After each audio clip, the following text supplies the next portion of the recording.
tener la oportunidad de hacer algunas valoraciones que siempre son difíciles, por lo complejo y profundo de este acuerdo. Así que yo, como digo, me siento muy satisfecho de poder estar y dar inicio aquí a este conversatorio sobre los 30 años del Acuerdo sobre Identidad y Derechos de los Pueblos Indígenas. Muchas gracias.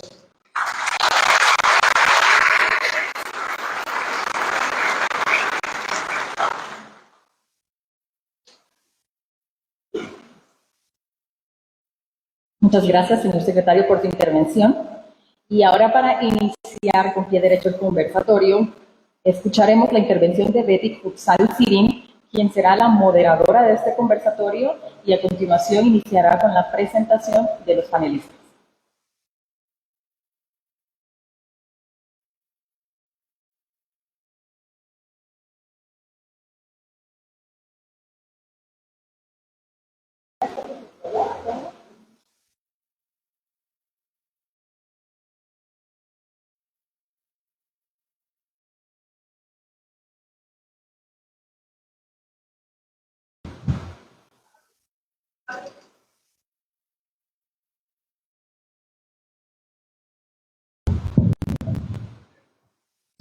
Ichi bonojer, tab, na, malekta, unaki, como lo quiero marcura majre, como te chiver, o más kami. Buenas tardes a todos, autoridades, personas que nos acompañan. Es un gusto estar en este espacio. Me siento muy emotiva el poder coincidir con algunas figuras a quienes conocí en 1996 en inicio en el ámbito laboral. Me da mucho gusto coincidir con la señora Catalina Soberanes, con Juan León, con la doctora Victoria. También me da mucho gusto estar con Martín Zacanchot, figuras muy importantes de la historia de nuestro país. En aquel entonces iniciaba mi ámbito laboral y tuve la dicha de estar en ese proceso, en apoyo logístico de ese gran evento, de la firma de los acuerdos de paz. Y el día de hoy, el estar con ustedes y tener la oportunidad de moderar este evento, es para mí un honor representar al pueblo maya cachiquel y a todas las hermanas de los diversos pueblos que en este momento nos acompañan. Muchísimas gracias por estar participando. Así que doy la cordial bienvenida a nuestros panelistas, a quienes invito a pasar a este espacio, al licenciado Martín Zacanchot, quien abordará identidad de los pueblos indígenas. Seguidamente,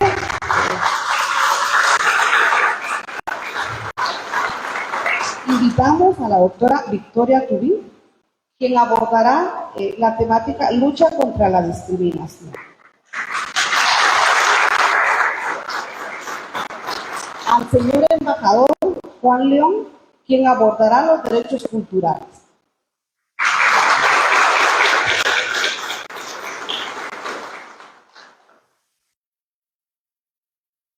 A la licenciada Catalina Soberanes, quien abordará los derechos civiles, políticos, sociales y económicos.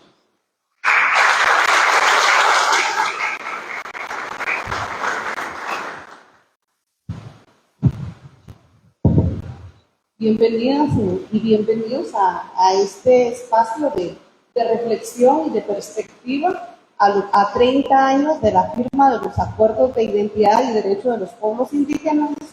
Cedo la palabra a la licenciada Catalina Soberanes, quien nos hará una breve introducción del contexto de la firma de los acuerdos de identidad y derecho de los pueblos indígenas. Muchísimas gracias. Buenas tardes, apreciadas amigas, buenas tardes, apreciados amigos, amigos también del panel. Agradezco muchísimo el honor de compartir con ustedes alguna información y antecedentes sobre la suscripción del Acuerdo de Identidad y Derechos Políticos y también valoraciones acerca de su cumplimiento a 30 años de su suscripción. Ya Víctor Hugo Godoy nos ha presentado los antecedentes desde la perspectiva de la negociación de los acuerdos de paz. A mí me gustaría ir un poco más atrás con la mención del convenio 107 sobre pueblos indígenas y tribales, porque ese es el antecedente del reconocimiento de los pueblos indígenas aprobado por la Organización Internacional del Trabajo.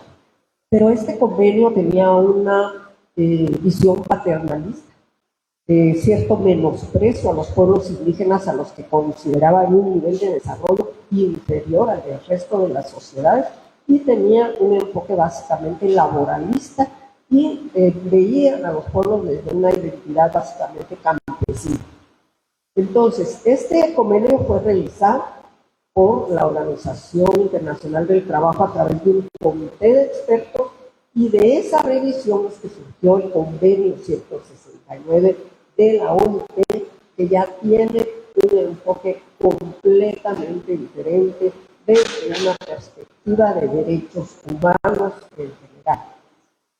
Entonces, como es lógico, ustedes recordarán que la Constitución Política de la República fue redactada entre 1984 y 1985, por lo que no existía un referente de derecho internacional que ilustrara a los constituyentes para tener otro enfoque que no fuese ese del convenio 107. Sin embargo, en los artículos 66 al 70 se le dio un reconocimiento como pueblos, no solamente como comunidades, aunque el capítulo se titulaba Comunidades Indígenas. Sin embargo, reconoce a los pueblos indígenas en ese momento solamente de origen maya como pueblos. Bueno, vamos a dar un salto hasta 1990. Y entonces, en virtud del Acuerdo de Oslo, se realizaron varias reuniones entre actores sociales clave de la sociedad con la Unidad Revolucionaria Nacional guatemalteca, en concreto con 5 grupos, partidos políticos, empresarios, denominaciones religiosas, sector sindical y popular, y un grupo en donde había pobladores, organizaciones urbanas, cooperativas, etc. Pero no se incluyó un encuentro con los pueblos indígenas. Entonces había un reclamo de los pueblos indígenas en 1990 por no haber sido incluido como un actor social importante. Y es por eso que en 1991, cuando se define la agenda sustantiva y la agenda operativa para la discusión de los acuerdos de paz, sí se incluye el tema de identidad y derechos de los pueblos indígenas, originalmente en Querétaro, y luego en el momento en que se ya definieron ya los 11 temas que tenía que discutirse. En 1994, como ya nos ha dicho el secretario de Coordinación Ejecutiva de la Presidencia, en un nuevo formato en que Naciones Unidas tenía un papel más protagónico y que Monseñor Rodolfo Quesada Toruño pasaba a ser el moderador de la negociación y a su vez el presidente de la Asamblea de la Sociedad Civil, que inicialmente fue precisamente convocada para que participaran los actores que habían estado en los encuentros bilaterales. Pero precisamente, no solamente porque las partes así lo acordaron, sino también porque otros actores sociales tenían interés en participar, Monseñor amplió esa convocatoria a 11 sectores. Se le llamó así sectores, a pesar de que los pueblos indígenas no son un sector, las mujeres tampoco somos un sector, pero en ese sentido se trató de incorporar la participación de la sociedad civil con esa denominación. También ya se nos ha dicho que Saquichilco Mango fue la aglutinadora de las propuestas de los pueblos indígenas para el contenido del Acuerdo de Identidad de Derechos de los Pueblos Indígenas, que fue respaldada por todos los sectores participantes en la Asamblea de la Sociedad Civil y prácticamente no sufrió ninguna modificación en la propuesta que se entregó a las partes en negociación. Bien, sabemos que el acuerdo se suscribió el 31 de marzo de 1995, estamos a 30 años de esa suscripción y podemos ver hacia atrás algunos de lo que podríamos considerar logros.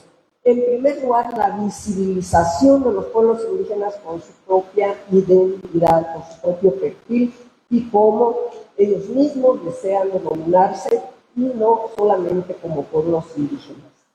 En segundo lugar, podemos mencionar como avances de esa negociación la posibilidad de generar algunos cambios en la sociedad. El acuerdo incluía varios tipos de cambios. En primer lugar, cambios normativos a la Constitución Política de la República, emisión de nuevas leyes y reforma de las existentes. En segundo lugar, cambios institucionales, en el sentido de crear nuevas instituciones que promovieran y garantizaran los derechos de los pueblos indígenas. En tercer lugar, cambios socioculturales, es decir, que cuando hablamos de discriminación y racismo, esa práctica no es únicamente realizada por el Estado, es la sociedad en su conjunto. Por lo tanto, la lucha contra la discriminación y el racismo no solo se hace cambiando los patrones, los comportamientos del Estado, sino que tiene que desarrollarse una promoción, un debate, una deliberación al interior de la sociedad para que la sociedad misma y en su conjunto reconozca, respete y se desarrolle en igualdad de condiciones en los pueblos que conformamos el país. En ese sentido, yo no me voy a extender más porque ya los aspectos concretos de cada uno de las áreas o dimensiones de derechos de los pueblos indígenas va a ser desarrollada por las y los colegas que estamos por acá. Muchísimas gracias, licenciada Soberán, por una amplia ilustración para quienes leímos en los documentos. Tenerla en este espacio es un tremendo honor.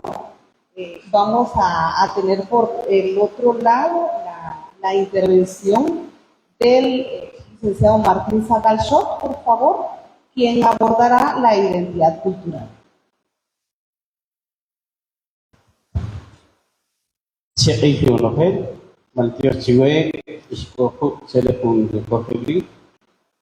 Muy buenas tardes a cada uno de ustedes, a las autoridades, al señor secretario, señora ministra, viceministros, autoridades que estén aquí en esta sala. En principio, saludar la iniciativa, porque muchas veces se cree que estos temas ya quedaron en el pasado y que tal vez poco importa impulsarlos en los actuales momentos, o la misma desesperación de la gente que se empeñó en las comisiones de trabajo, en distintos aportes que se hicieron en la construcción de estas iniciativas, pues yo digo que tienen plena vigencia. Y por eso es oportuno saludar esta iniciativa, que no es una evaluación, pero sí una reflexión global sobre este conjunto de compromisos que finalmente quedaron como asuntos de Estado para que las diversas instituciones las puedan implementar. El acuerdo sobre identidad, pues recoge una serie de insumos con una especial participación e involucramiento de los pueblos indígenas. Recuerdo con varios de aquí, doña Rosalina Tuyuk, Juan León, y una serie de actores y varios que ya no están con nosotros, nos reuníamos en la sede de la Academia de las Lenguas Mayas para hacer esas jornadas tan largas y de mera voluntad de los involucrados en ese proceso, porque la mayoría lo que tenía tal vez era un apoyo institucional de su organización, pero nadie era empleado de estos procesos, sino que era una convicción de involucrarse en la construcción de ese documento. Por supuesto que se dieron debates muy duros, muy agrios, hubo molestia también en este proceso, pero de no ser así, las propuestas no maduran, no convergen los distintos puntos de vista y creo que eso fue lo que ocurrió en ese proceso. Después, Sacrichilcopmahua, que aglutinó las 4 o 5 representaciones de los pueblos indígenas, hubo un consentimiento que esa era la voz de los pueblos indígenas en este proceso y frente al gobierno. Así que se le fue dando cuerpo a este contenido del acuerdo. En esta parte de la identidad, que son los capítulos, a nosotros se nos pidió que nos refiriéramos a los capítulos que tiene el acuerdo indígena. Entonces, esta primera parte de la identidad de los pueblos indígenas, en principio, vale tener en cuenta algunos aspectos generales. Uno es que este acuerdo circunscribe el concepto de pueblos indígenas al pueblo maya, garífuna y xinca. En los actuales momentos tenemos un pleno convencimiento que no es únicamente una conformación de 4 pueblos, sino que hay otros. Por eso el principio constitucional de la diversidad étnica o de la diversidad de pueblos que contempla este acuerdo de paz. El Ministerio de Cultura hizo un reconocimiento oficial del pueblo hindú que radica en Guatemala, y eso se suma también a esa diversidad de pueblos. Hay pueblos asiáticos, hay personas de ascendencia alemana, pero que son también guatemaltecos, viven aquí, tienen su DPI y tienen sus especificidades culturales que también no quedan fuera de esas identidades del país. También en este capítulo del acuerdo es importante tener en cuenta que se basa en una serie de instrumentos que ya estaban vigentes, tal como la Constitución Política de la República, también algunos convenios que Guatemala ya había ratificado para poder implementar distintos aspectos de los derechos humanos, y que fue ese probablemente la base de discusión con los actores que estaban, tanto los de URNG como también los de gobierno, porque no era fácil encontrar un consenso. Entonces el acuerdo de identidad lo que hacía era salir del formalismo jurídico, del reconocimiento que ya lo teníamos en la Constitución y lo seguimos teniendo en la Constitución Política, también en los convenios internacionales, llevarlo a un plano de realidad. De esa cuenta se constituyeron las distintas comisiones para darle cuerpo. El asunto es que las comisiones se constituyeron en una nueva etapa de negociación de lo que ya se había negociado. Y eso limitó también una correcta aplicación, porque sucede como una línea. A nivel internacional existe una amplia aceptación, a nivel constitucional se va reduciendo, a nivel de una ley ordinaria se reduce aún más, a nivel reglamentario casi se anula. Casi nos pasa así con este acuerdo de identidad, que se reduce tanto en las mesas, se vuelven tanto operativos que luego no significan mucho tal vez para esa necesidad profunda de los pueblos indígenas. Yo creo que, termino acá, es un reto enorme lo que tenemos cuando tenemos que superar las distintas visiones que tenemos sobre los pueblos indígenas y sus identidades.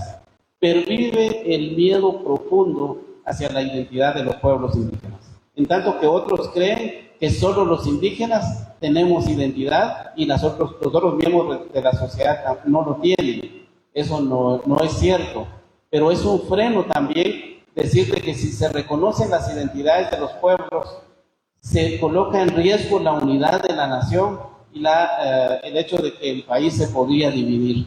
Eso frena también llevar adelante las distintas perspectivas. Sabemos que eso frenó también la aprobación de la reforma constitucional.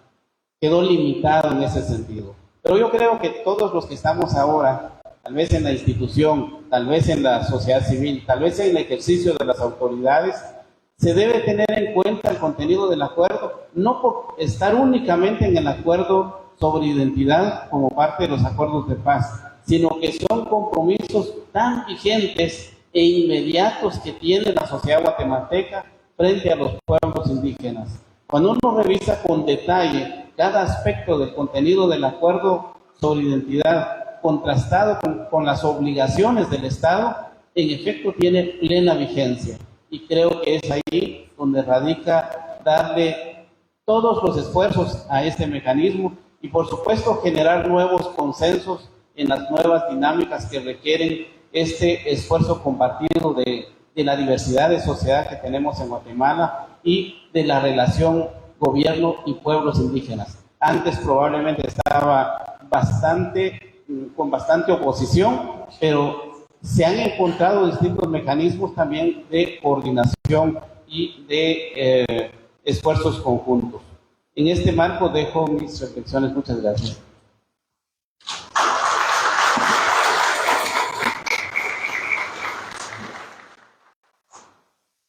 Agradecemos al licenciado Martín Zacarías por su excelente intervención. Seguidamente daremos la palabra a la doctora Victoria Ruiz, comisionada de CODISRO, quien tendrá a bien abordar la lucha contra el racismo y la discriminación.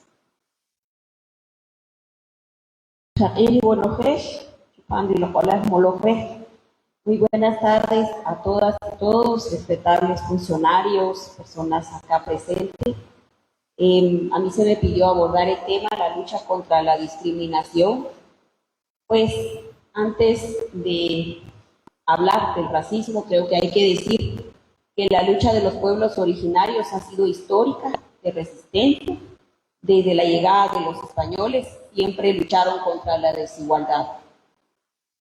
También hay que decir que el racismo es un problema estructural, cotidiano, en todo el proceso histórico desde aquel momento, y que cuando nosotros decimos luchar contra la discriminación racial, contra el racismo, es porque hemos visto que el racismo ha impactado en las relaciones sociales entre la misma población indígena.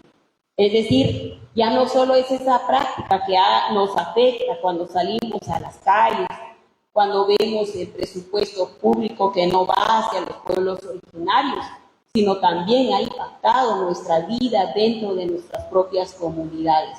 Cómo el racismo sí afecta la subjetividad de las personas, la niñez, la juventud, las mujeres, los hombres, afecta grandemente, porque el racismo ha afectado cuando nosotras, por ejemplo, las mujeres salimos con nuestra indumentaria, cuando usamos nuestro idioma, hablamos nuestro idioma, cuando tenemos el apellido indígena. Si no, miremos las estadísticas, cuántas mujeres, cuántos hombres buscan cambiar su apellido y han castellanizado su apellido.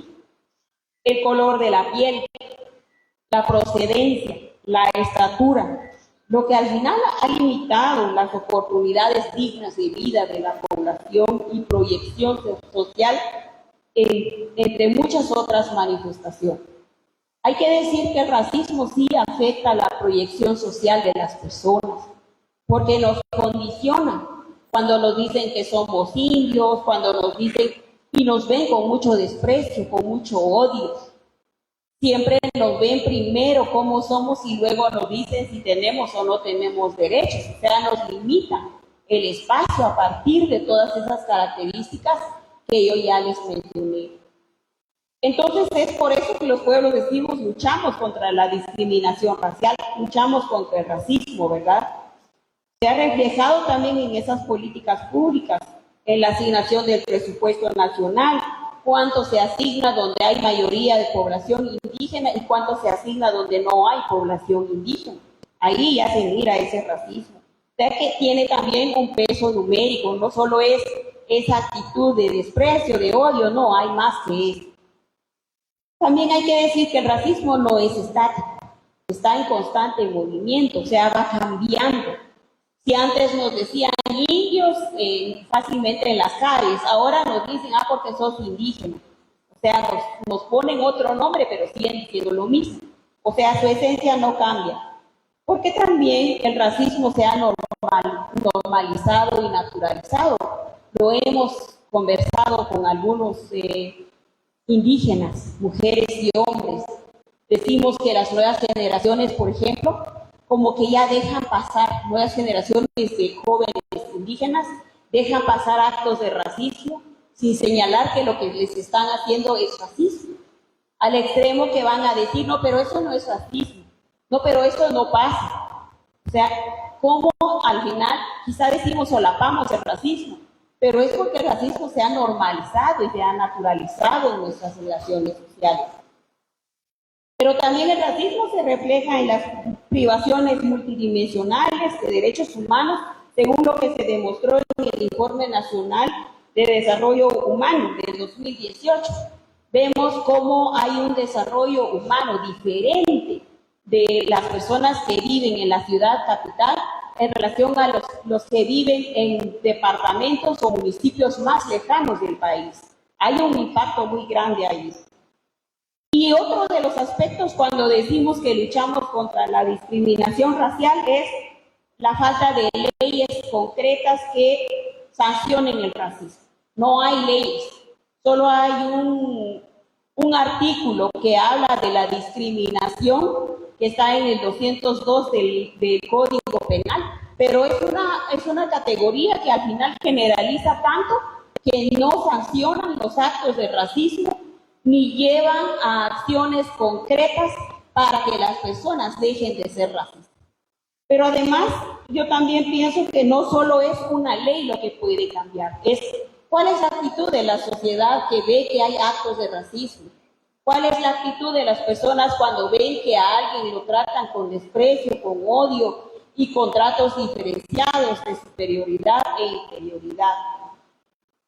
Al final es necesario hacer un cambio cultural, porque solo eso puede hacer que las nuevas generaciones de jóvenes, hombres, mujeres, también vivan un mundo diferente y que podamos también demostrar que podemos vivir siendo diferentes, habiendo pueblos diferentes, somos diversos, pluriculturales, podemos vivir en paz.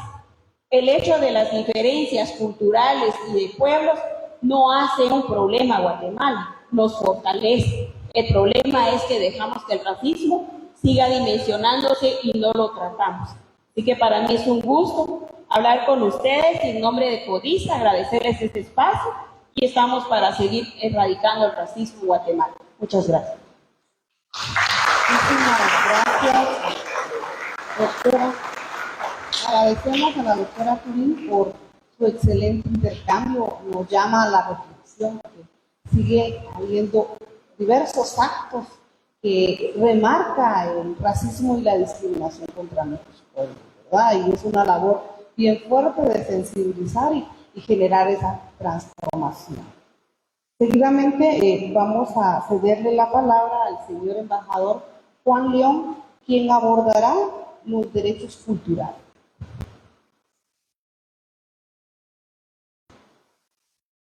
Esbergien y Guanojer, Pechul Spetat, Nimolach Maltios, el Cole Moral, Charmal, quien cogle, Letzich, Panomural, no quien te quita, Juan, que will Palajala, Cochich, pero Chich, el cuya lo Numac. En Quimpevi, el Aquiche, la Quiche. Muchísimas gracias por este evento, felicito a la CEP por esta organización y todas las demás instancias que han contribuido a realizar este evento, que yo lo considero como el relanzamiento del Acuerdo sobre Identidad y Derechos de los Pueblos Indígenas. Hacer un acto de esta magnitud y no dejar nada, dejar pasar solo como un evento más, yo creo que es perder tiempo. Y por eso quisiera yo que el lema del que tenemos que salir esta tarde en este salón es que llevemos en la mentalidad de retomar este acuerdo y ver todo el proceso que se ha ganado, el proceso que se ha quedado solapado con otras actividades y los procesos iniciados pero también que se han estancado. Así que creo, ¿cuántos minutos tengo? 5 minutos es la madre, entonces ya perdí un minuto. Pero igual, yo quisiera rescatar valores de introducción que habla el acuerdo. Es, por ejemplo, como esto es dentro de un contexto holístico, el tratamiento de la discriminación racial que sufrimos los pueblos indígenas, que esta realidad histórica, dice, ha afectado y sigue afectando profundamente a nuestros pueblos, negando el pleno ejercicio de los derechos y participación plena, entorpeciendo la configuración de una unidad nacional que refleje en su justa medida y con su plenitud de valores la rica fisonomía plural de Guatemala. Otra valoración es que en tanto, fíjense bien, en tanto no resolvamos este problema de racismo y discriminación, las potencialidades económicas, políticas, sociales y culturales jamás podrán desenvolverse en toda su magnitud. Y no podrá ocupar en el concierto mundial el lugar que nos corresponde como un pueblo milenario con una riqueza cultural. Estos son para mí profundidades cuando releí el acuerdo y que antecede, digamos, a los derechos culturales, que casi los repetimos a diario. Nuestra hermana aquí, la doctora, nos hizo una lista de los derechos culturales que hay en toda la sociedad y por lo tanto me ahorró un poco de tiempo porque mencionó nuestro idioma, que se emitió una ley de idiomas en el 2003 y que según la ley a 90 días el presidente correspondiente debía emitir el reglamento. Pero buscando el reglamento no lo encontré sino hasta el año 2011. 8 años después tomó para que se hiciera un reglamento mal hecho, según yo lo leí. Entonces, ahí hay una tarea fundamental para todos los que estamos aquí. Si queremos reivindicar y queremos que nuestro idioma se aplique como dice el acuerdo, tenemos que rehacer ese reglamento. Y creo que acá, ya que la academia es partícipe, le pongo esa responsabilidad también para que nos convoque a emitir un nuevo reglamento de esa ley y llevemos a la práctica lo que dice el acuerdo, que nuestros idiomas se deberán hablar oficialmente en cada territorio donde nosotros vivimos, cosa que no ocurre en este momento. Dice también que todo servidor público debe hablar el idioma correspondiente al lugar donde se vive. No ocurre en este momento. Es más, hermanos quichés no quieren hablar su idioma con su propia gente, por ejemplo. También dice que todos los servicios públicos se deben dar en el idioma del lugar. Podría seguir enlistando, pero como solo tengo 2 minutos más.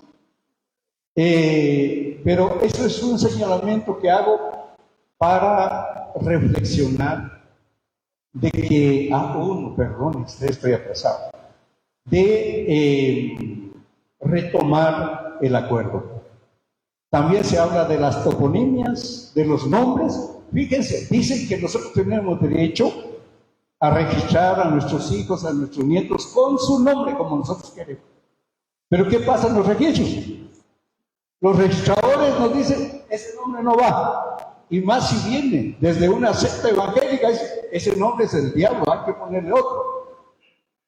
Bueno, no tengo más tiempo, hubiera querido hacer una reflexión más profunda, pero esto es para motivar.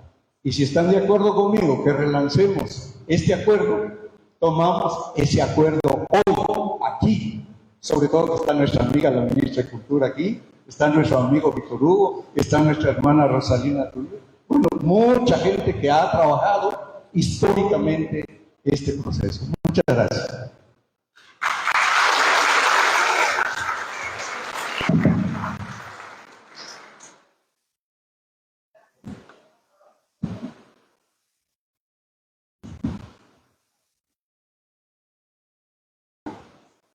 Muchísimas gracias, señor embajador, por esta invitación que nos realiza. La verdad es que es un tremendo reto y nos invita a seguir trabajando y qué gusto tener a doña Rosalina Tuyu por acá, una gran maestra, una gran líder. Y en esa línea voy a incentivar a cada uno de los panelistas con algunas preguntas que invitan al debate, ¿verdad? Y a la búsqueda de nuevas perspectivas.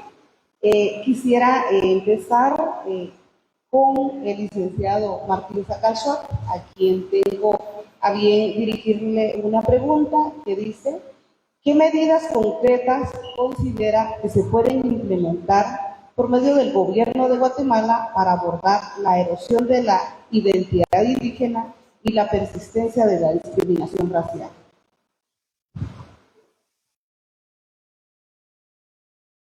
Bien, con respecto a esa pérdida de elementos culturales de los pueblos indígenas, pues son varios los llamados a fortalecer esa parte. Sabemos que el sistema educativo es clave para elevar el nivel de autoestima y de reconocimiento de la identidad de la juventud, de la niñez, porque es ahí donde se pierde una buena parte. También cuando persisten mecanismos de imposición extendida del uniforme escolar, trastoca inmediatamente y profundamente la identidad de los pueblos indígenas. Cuando no se incentiva la conciencia lingüística, aunque se ha dado un paso importante en el idioma en cuanto a la enseñanza del idioma indígena que predomina o del idioma que predomina en cada una de las regiones, de tal cuenta que, por ejemplo, en la zona metropolitana se enseña el cachiquel, pudo haber sido el pucomam, pero el hecho de que se enseñe un idioma hace que se tenga un pensamiento distinto. Niños jóvenes de la zona 14, zona 15, zona 10, pues saben ahora cómo se dice una naranja, un zapato, silla, mesa en el idioma cachiquel. Que eso es un puente que históricamente no se tendió, no se construyó para esa relación de los pueblos indígenas. Es decir, a pesar de que existen, como dije, esa medida de imposición de los uniformes, el Ministerio de Educación tomó 2 acuerdos para que se reconociera, pero hacen falta esfuerzos más extendidos para que realmente no existan pretextos, básicamente en comunidades indígenas. Uno ve que salen entre las aldeas, en los caminos, muchos niños, muchas niñas con uniforme, y cuando se les pregunta por qué, dicen que es por la violencia que existe, y que si se accidentan, si los atropellan, al menos se sabe de qué colegio vienen, a qué escuela pertenecen. Es un pretexto que no tiene sentido en los actuales momentos. Pueden haber también otras medidas, como las que derivan del acuerdo o de la ley de promoción para la eliminación de la discriminación racial. Ese es una tarea que corresponde al Ministerio de Cultura y Deportes y al Ministerio de Educación, donde deberían de disponer recursos ambos ministerios para hacer distintos ejercicios de comprensión de las particularidades de los pueblos indígenas, tomando en cuenta que no son entidades judiciales. Así que en lo judicial estamos mal. 0.45% de los casos que se denuncian o que se han denunciado en el Ministerio Público llegan a sentencia, pero esa es una tarea bastante intensa todavía para que se comprendiera por parte de los operadores de justicia, Ministerio Público, organismo judicial, defensa pública, para trabajar en ese lado. Pero lo que he dicho en materia de esa ley vigente el ministerio puede hacer ejercicios que puedan evitar la erosión y la pérdida de los idiomas de los pueblos indígenas. En materia de esta parte de idioma, hay 7 que están en peligro de extinción. Yo al menos ahora no conozco un plan nacional o una estrategia que pueda servir para elevar la conciencia lingüística en Guatemala y que puedan tener medidas efectivas de rescate de esos 7 idiomas. Así, seguramente hay en cada área de la vida de los pueblos indígenas un deber, una obligación que deriva de esa extendida institucionalidad del que dispone el Estado de Guatemala. Gracias.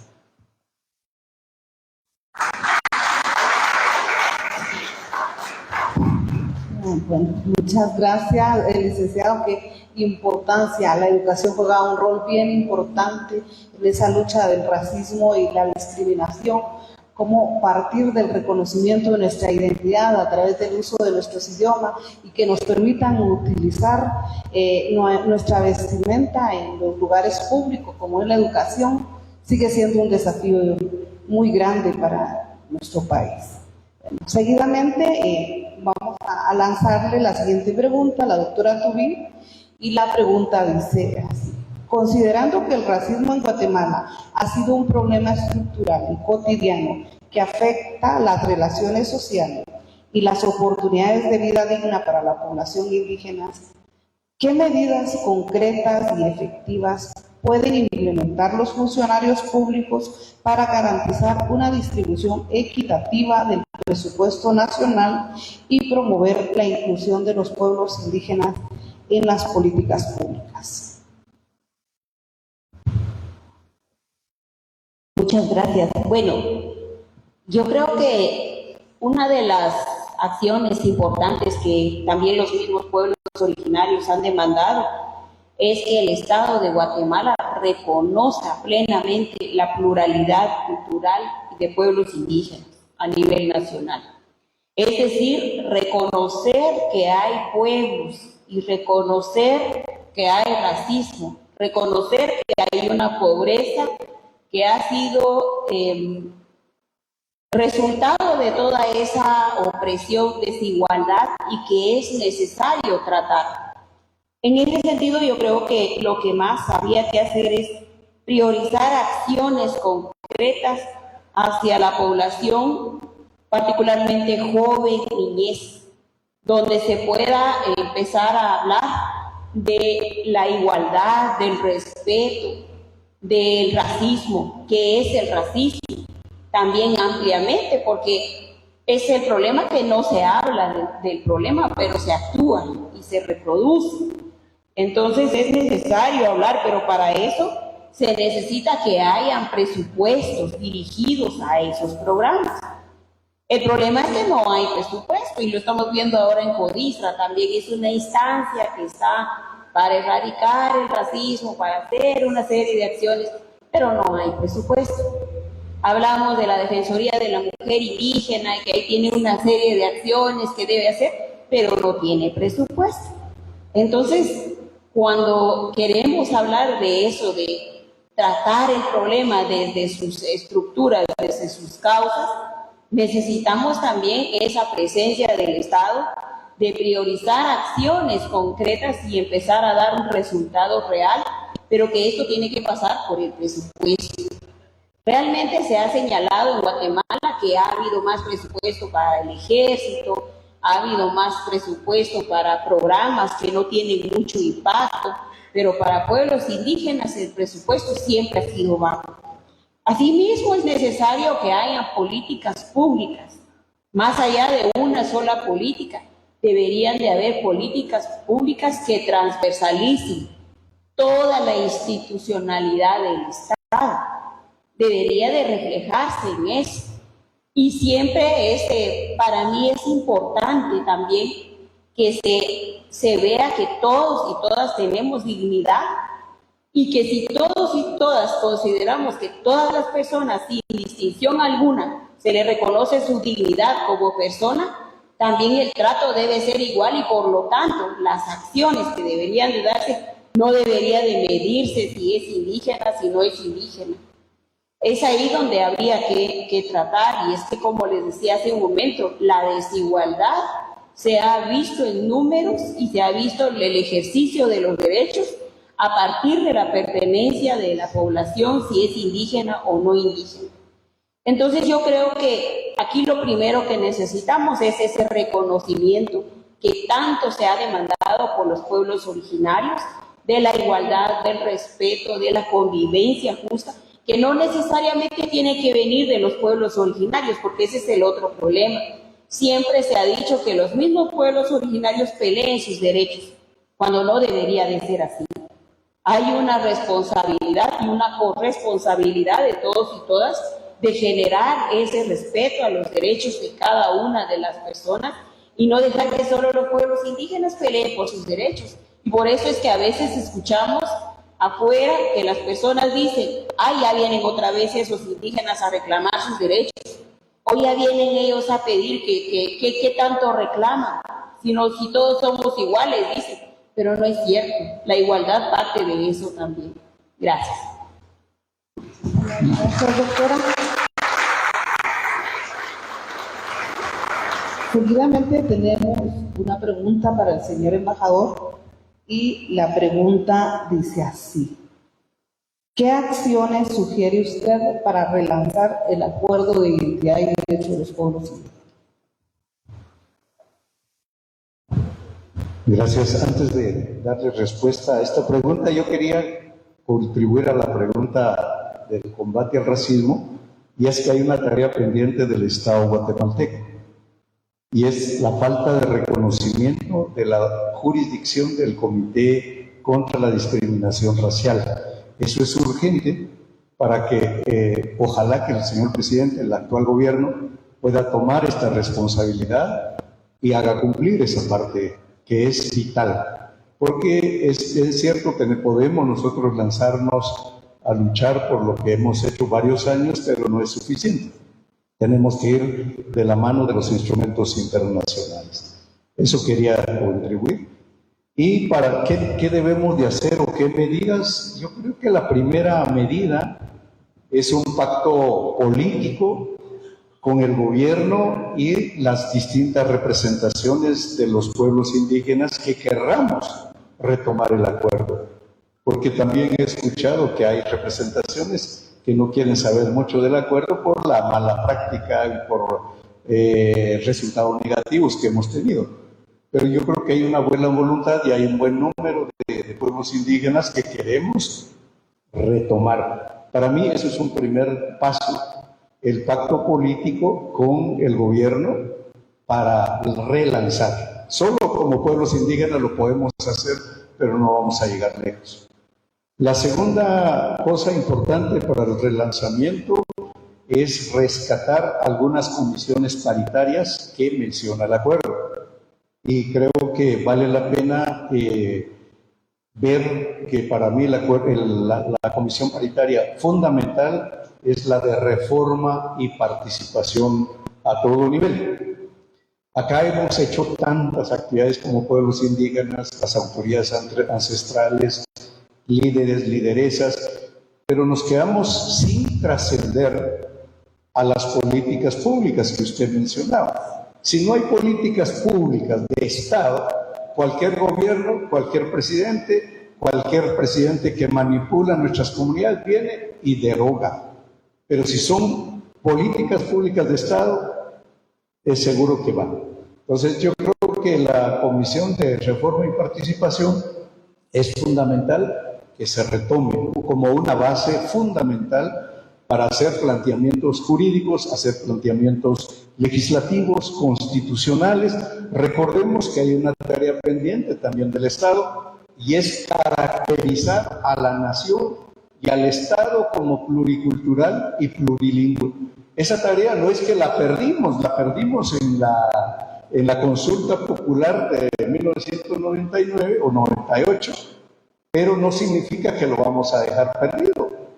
Si el acuerdo, su mérito, su construcción, su esencia es justamente transformar este Estado. Este Estado tal y como está, vamos a pasar nosotros y vamos a decir lo mismo, como dijeron nuestros abuelos, nuestros padres, contaron la misma historia, que nos discriminan, no nos escuchan, no nos dan presupuesto, y vamos a dejar heredado eso si nosotros no empezamos a cumplir a cabalidad este acuerdo.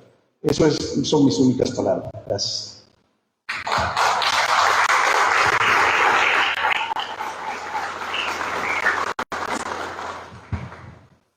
Gracias, señor embajador, por esa orientación, por darnos luz de por dónde reorientar y retomar el acuerdo de identidad y derechos de los pueblos indígenas. Seguidamente daremos el espacio a la licenciada Catalina Soberano, a quien le tengo la siguiente pregunta. ¿Cómo considera usted que debiéramos consolidar y fortalecer la incidencia de los diversos actores que representan a los pueblos indígenas para retomar el acuerdo de identidad y derecho de los pueblos indígenas? Muchísimas gracias. Yo creo que, dice un amigo, Gerardo Núñez, que son hijos de su tiempo. Y así diríamos que el acuerdo de identidad y derechos de los pueblos indígenas es hijo de su tiempo. Todavía no había sido ratificar el convenio 169 por el Estado, lo hizo hasta 1996. Además, se plantea desde una perspectiva de acciones afirmativas en favor de los pueblos indígenas. En ese sentido, ha evolucionado mucho el orden interno e internacional.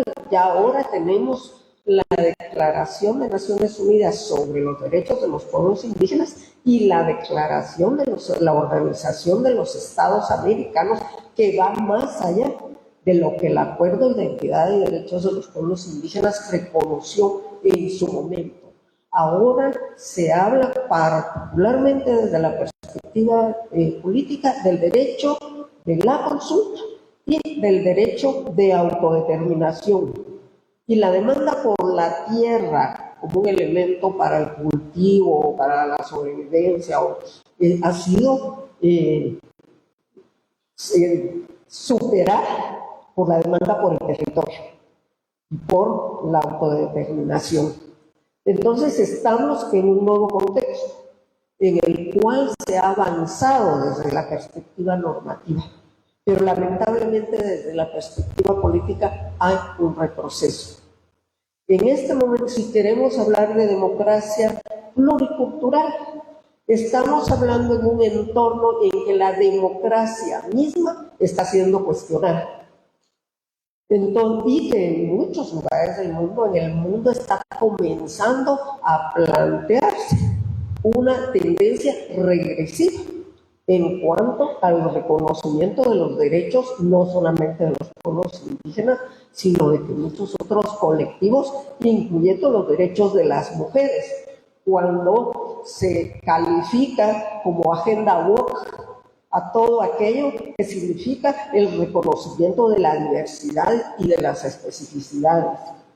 Entonces, como este evento es precisamente para hacer reflexión y perspectiva y prospectiva, tenemos que considerar ese entorno en el que actualmente estamos en el mundo para pensar en la necesidad de estrategias de alianzas, sobre todo con todos aquellos actores sociales que son amenazados, y en algunos casos no solamente se trata de una amenaza, sino de la cancelación, de la supresión y en algunos casos incluso del exterminio.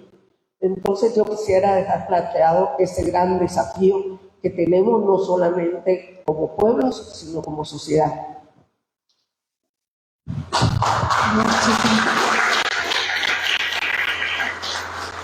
La consulta a nuestros pueblos sigue siendo un desafío, reto. Ya hay instrumentos ratificados, sin embargo, planteaba acá el señor embajador, la parte política es bien importante. Si ya existe una orientación, ahora que se haga realidad esas consultas en nuestros territorios. Todo aquello que atañe a nuestros pueblos sigue siendo un desafío. Con estas preguntas hemos concluido esta ronda de preguntas. Seguidamente vamos a abrir el espacio para los participantes y las participantes puedan emitir su pregunta y puedan ustedes lanzar a cada uno de los expositores sobre las temáticas que ustedes quisieran ampliar.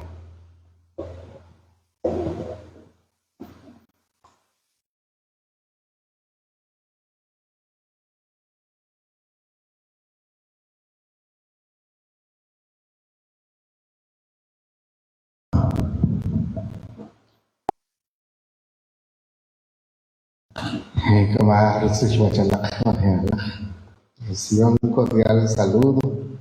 Como es un conversatorio y nos generamos reflexiones, ¿no? Y aparte algunas inquietudes que se puedan también analizar. Pero igual una de las preguntas que se había hecho es qué se puede hacer. Y yo creo que la reflexión fue que la niñez y los jóvenes pues había que trabajar. Pero yo decía también, ¿qué pasaría si nuestra respuesta fuera que las autoridades gubernamentales se formen? Pasa con lo que pasa con el sistema de educación. O sea, decimos que si los niños no rinden o no hay un buen aprendizaje, que hay que reforzar los contenidos y que los maestros dicen que los papás y las mamás, echándonos la culpa, se traslada la culpa o la responsabilidad. Y yo diría que con un buen funcionamiento de nuestro sistema es empecemos en casa, los diferentes ministerios. Yo he tenido la oportunidad de relacionarme con varias personas de diferentes ministerios y me encuentro que el vacío está desde ahí, a la forma en que nos tratan incluso. Entonces, creo que habría que hacer un trabajo a diferentes niveles. Pero para empezar, cuando hablábamos del sistema de corrupción, he tenido varios encuentros con diferentes líderes y lo que dicen es que ya creo que no tiene solución. Ya no quiero participar. Esto de la corrupción está en todo nivel y hemos visto cómo autoridades se agarran de esto y lo que está pasando hoy, pues igual con las manifestaciones. Entonces hay muchas cosas en que no queremos cambiar. Y bueno, esa es una inquietud. Y sí, de hecho, la naturalización de la discriminación y el racismo, con nuestra población joven, sí se ha naturalizado bastante. Pero de igual manera, por ejemplo, eso es lo que podemos pensar, hablamos de los uniformes, pero si habláramos de los uniformes que nos atienden la salud,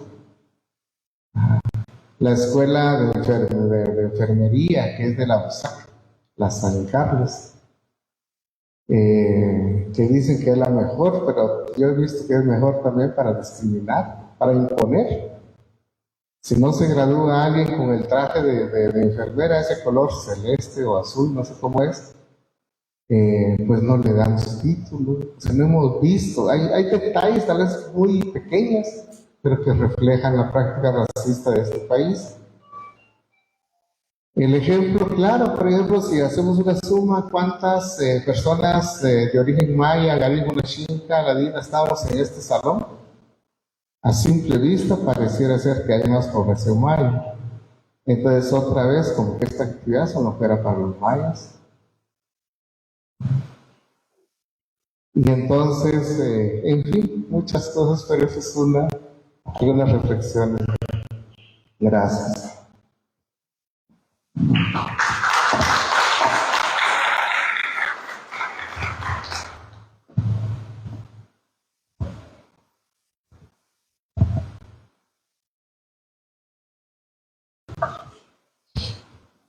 Muy buenas tardes, señores panelistas. Es de mucha importancia para nosotros dialogar, conversar un poco. Yo quisiera decirles dos cosas que también no lo mencionamos. o no lo mencionamos. Por ejemplo, los censos.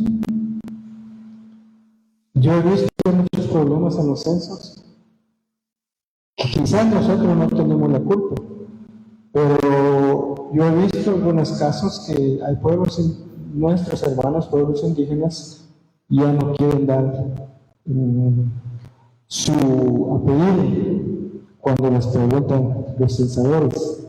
Yo creo que ellos sí tienen la parte ahí que pregunta que qué es maya o cómo se identifica. Ese es uno. Yo creo que también es parte de eso, de que hay que trabajar. Y nosotros como pueblos indígenas, pues vamos a tratar de ver eso.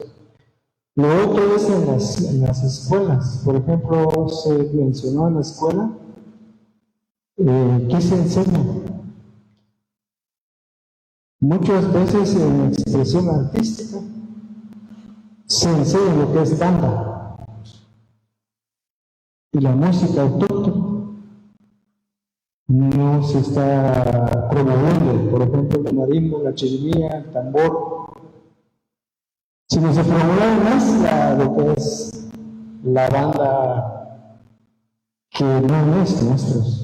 Y si también expresión artística se ve también que es más, se enseña música, por ejemplo, las guitarras. No es que estemos en contra, pero realmente se ve esa situación.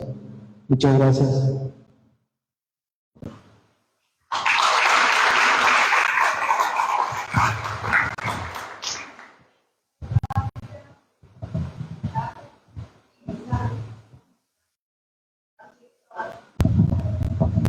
Gracias, Tata, por esa reflexión. Es tan importante ir empoderando a nuestra familia, ¿verdad? En casa, para que reconozcamos nuestra identidad, ¿verdad? Y con ese reconocimiento de nuestra identidad, responder con propiedad, ¿verdad? Pero a muchos hermanos y hermanas no quieren decirlo, ¿verdad? Porque al final, por la discriminación que hemos sido víctimas, ¿verdad?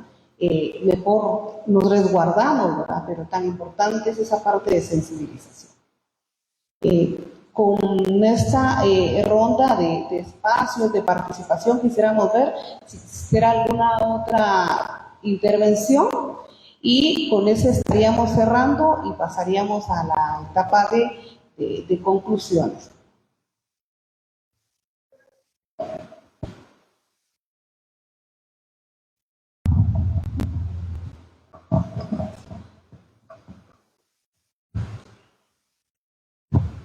Sí, buenas tardes. La verdad, da un poco de pena cuando hablamos de la celebración de 30 años de los acuerdos de los derechos de los pueblos indígenas. Pues la verdad no, para mí como que no se ve nada de resultados, no hay avances. Lo único que yo he visto que sí tiene un poco de relevancia son la nacionalidad de los idiomas. Ya lo demás, pienso yo de que de verdad da mucha pena, que llegan años y años, decimos vamos a celebrar, pero no sé qué es lo que celebramos, porque la verdad que no hay avances. Y como también cuando hablamos de discriminación y racismo, yo pienso de que también hay que tocar un punto muy importante en las escuelas, en la educación, en la salud, porque si nos damos cuenta, en los centros de salud no hay traductores en los idiomas. Y hay mucha gente que en verdad les cuesta hablar el castellano. Entonces, yo pienso de que cuando hablamos de esto de los 30 años, es una reflexión bastante grande y ver qué acciones se toman cada año, no solo es este día. Gracias.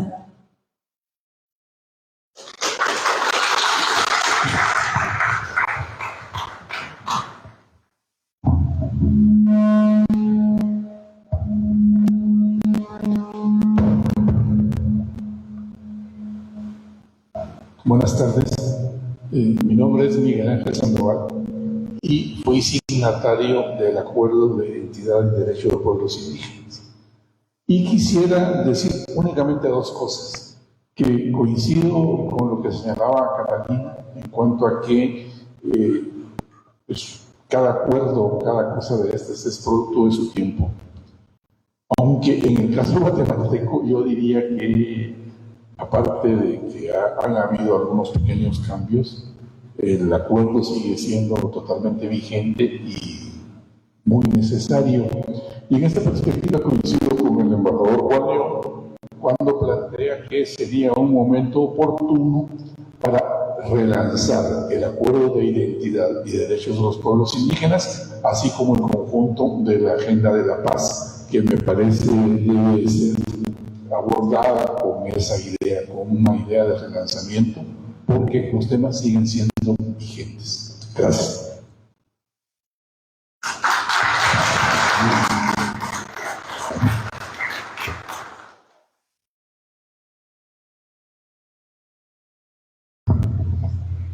Muchas gracias al señor Miguel Ángel Sandoval por esa reflexión, por esa invitación de la vigencia del Acuerdo de Identidad y Derecho de los Pueblos Indígenas.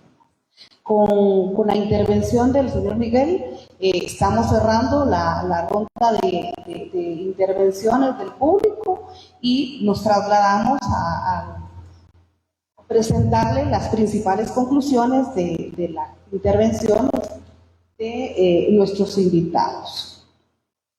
Reflexiones y perspectiva 30 años de la firma de los acuerdos sobre identidad y derecho de los pueblos indígenas. La identidad de los pueblos indígenas en Guatemala incluye al pueblo maya, garífuna y xi. Se configura a través de diversas expresiones socioculturales.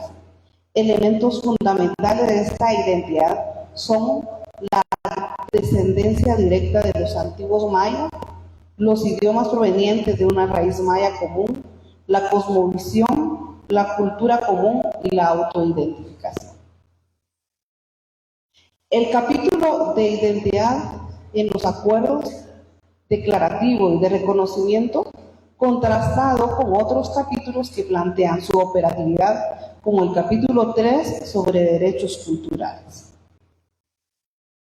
Los derechos establecidos en el acuerdo son fundamentales para el cimiento reales de la paz y deben ser observados junto con otros instrumentos y derechos establecidos para todos los guatemaltecos.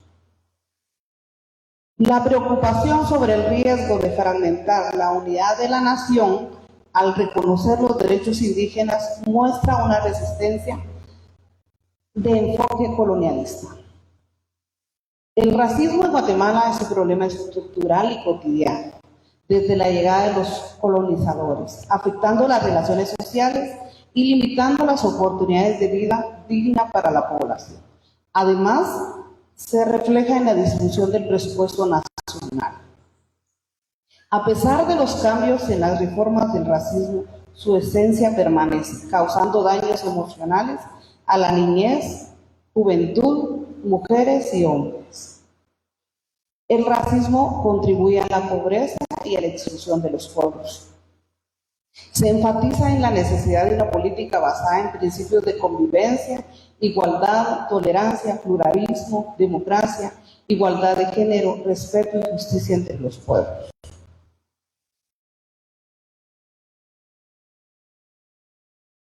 Se subraya que la diversidad cultural de Guatemala debe ser vista como una fortaleza y no como un problema.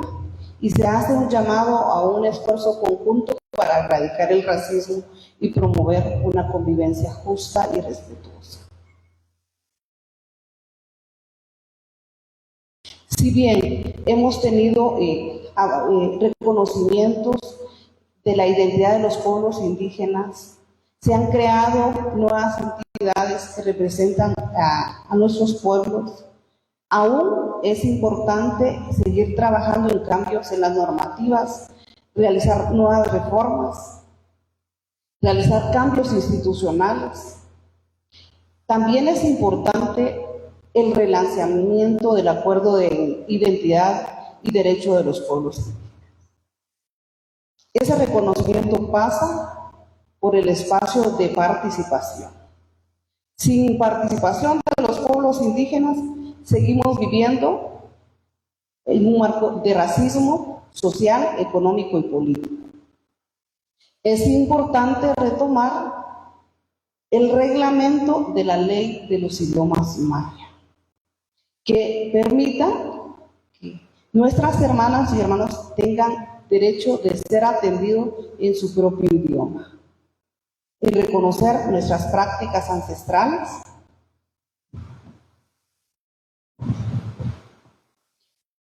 También es importante esa unidad, fortalecer los diversos espacios con incidencia de pueblos indígenas para buscar un frente común y relanzar el acuerdo de identidad y derecho de los pueblos indígenas.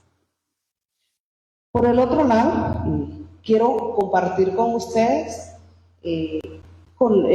las perspectivas en las cuales debiéramos de reflexionar y trazar esa ruta de continuidad y relanzamiento del acuerdo de identidad y derecho de los pueblos indígenas. Dentro de las perspectivas identificadas podemos hacer referencia, la identidad sigue siendo negada en la práctica, en espacios amplios como educación, salud y trabajo, lo que lleva a la pérdida de idiomas nacionales. La identidad está presionada por mecanismos persistentes de asimilación y aculturación que pervive intensamente en la sociedad. El flagelo de la discriminación racial persiste en forma extendida, sin percepción de cambios significativos desde mediciones anteriores. Es crucial trabajar en la distribución equitativa del presupuesto nacional para reducir la desigualdad y promover la inclusión de los pueblos indígenas. Es necesario desarrollar leyes y sanciones efectivas que aborden el racismo en todas sus manifestaciones. Promover una política basada en principios de convivencia, igualdad, tolerancia, pluralismo, democracia, igualdad de género, respeto y justicia entre los pueblos. Por el otro lado, se nos invita el retomar la agenda de actualidad. Y la agenda de actualidad en materia de pueblos indígenas del convenio 169 de la OIT, en el cual nos invita a la consulta, promover la participación, el respeto a los recursos, el respeto a los territorios. Entonces, con esto, con estas grandes reflexiones y perspectivas, concluimos este panel foro como la motivación de que sigamos abordando estos temas y sigamos trabajando. La lucha continúa y invito a cada uno de ustedes a que nos unamos y hagamos ese frente en común para retomar la agenda del acuerdo de identidad y derecho de los pueblos indígenas.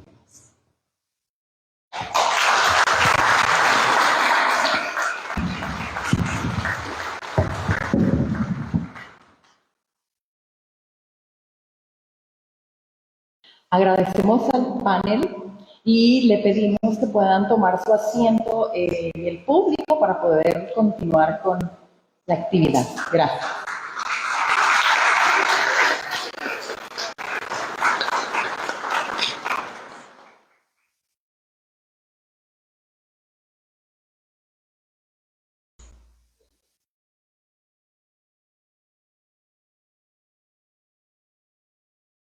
También queremos brindar un agradecimiento muy especial al director del Archivo General por habernos brindado este espacio para poder llevar a cabo este conversatorio. Muchas gracias al licenciado Haroldo Zamora. Muchas gracias.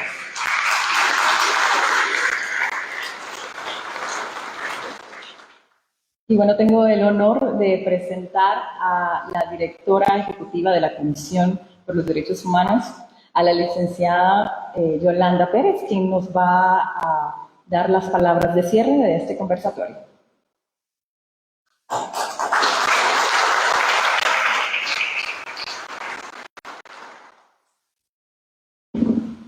Muy buenas tardes a todas y a todos.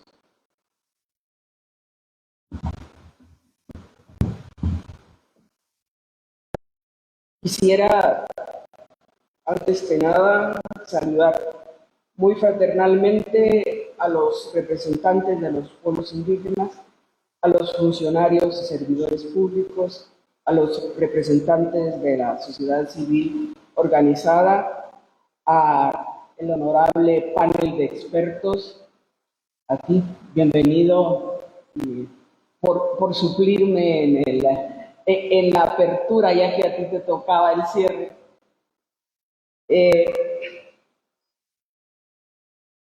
Lo que concluimos hoy, en este momento, pretendía ser, y creo que ha sido, una jornada de reflexión en la cual hemos coincidido en esfuerzos varias entidades del organismo ejecutivo, como lo habrán podido ver, en la que se nos plantea la absoluta necesidad de dar un nuevo impulso al acuerdo sobre la identidad y derechos de los pueblos indígenas. Precisamente porque esta convergencia de la que hablábamos es para conmemorar el 30 aniversario de la suscripción del acuerdo al que hacíamos mención arriba. No se ha querido que fuera un acto más como tantos que se han hecho, sino que nos obligue a hacer un balance y que tomemos conciencia de que el rezago en su cumplimiento y además que casi, como se dice del Evangelio, es un acuerdo que está casi por estrenar. De ello existen cifras que avalan esta afirmación y solo voy a cansarlos con un par de cifras. En el 2017, antes de la debacle de la institucionalidad de la paz, la Secretaría constató que de 118 compromisos contraídos por el Estado en el acuerdo, únicamente podían considerarse cumplidos 25, que constituyen el 21% de la totalidad de ellos. Los restantes acuerdos, de los compromisos, habían sido parcialmente cumplidos, formalmente cumplidos o incumplidos. Esos números, más o menos, siguen siendo vigentes en la actualidad. Son números apabullantes que implican necesariamente que los pueblos indígenas siguen, como lo se ha afirmado acá, padeciendo de la exclusión y consecuentemente de pobreza y discriminación. Para muestra de lo dicho, unas cifras. En Alta y Baja Verapaz, el índice general de pobreza es del 90.3% y del 80.1% respectivamente, en contraste con el 21% del departamento de Guatemala. No es que ese 21% sea ideal, sino nada más marca la enorme diferencia. ¿Y qué decir del reconocimiento de los derechos de las mujeres indígenas, de los derechos culturales que involucran a los idiomas, al uso de la indumentaria indígena, a la educación bilingüe intercultural, al acceso a los medios de comunicación, el reconocimiento y respeto de las formas de organización comunitaria, respeto por el sistema jurídico ancestral, el derecho a la tierra, los territorios, recursos naturales y un interminable etcétera. La tarea que enfrenta el Estado es ingente, pero también es tarea de la sociedad civil, de las organizaciones indígenas, que por supuesto es en diferente proporción, porque en la medida en que todos nosotros que formamos parte del Estado, que formamos parte de esta sociedad, no seamos conscientes y hagamos nuestro el acuerdo sobre identidad y derechos de los pueblos indígenas, la tarea será más que ardua. Este acuerdo, firmado en 1995, que por décadas ha sido ignorado, tiene una trascendencia tal que inspiró y sirvió para desarrollar instrumentos internacionales, tales como la Declaración de Naciones Unidas sobre los Derechos de los Pueblos Indígenas en 2007 y la Recomendación número 39 de la CEDAW sobre los específicos derechos de las mujeres. Ello fue en 2022. El Acuerdo de Naciones Unidas sobre los Derechos de los Pueblos Indígenas afirma: todas las doctrinas políticas y prácticas basadas en la superioridad de determinados pueblos o individuos o que propugnan aduciendo razones de origen nacional o diferencias raciales, religiosas, étnicas o culturales son racistas, científicamente falsas, jurídicamente inválidas, moralmente condenables y socialmente injustas. Naciones Unidas fue más allá del derecho a ser diferente.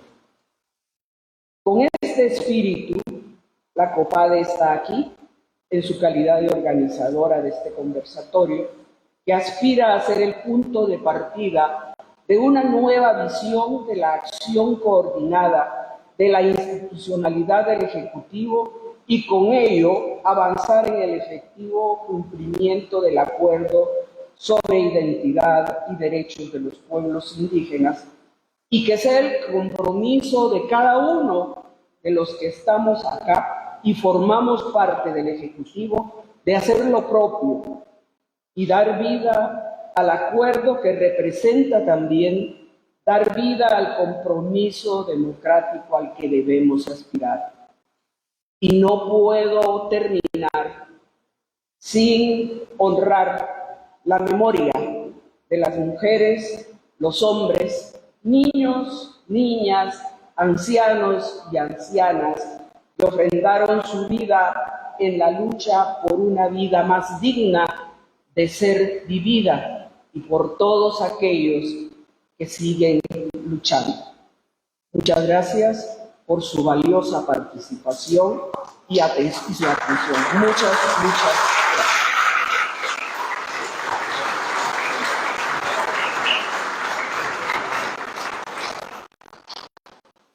Muchas gracias, licenciada Pérez, por su intervención. Y es así como damos punto final a este conversatorio tan importante, tan interesante y tan emotivo. Y les agradecemos si pueden pasar al área de afuera para disfrutar de un pequeño refrigerio, y también les queremos agradecer que después del refrigerio nos puedan acompañar al Palacio Nacional de la Cultura, donde se estará realizando un acto protocolario con la presencia del señor presidente de la República, así que esperamos que nos acompañen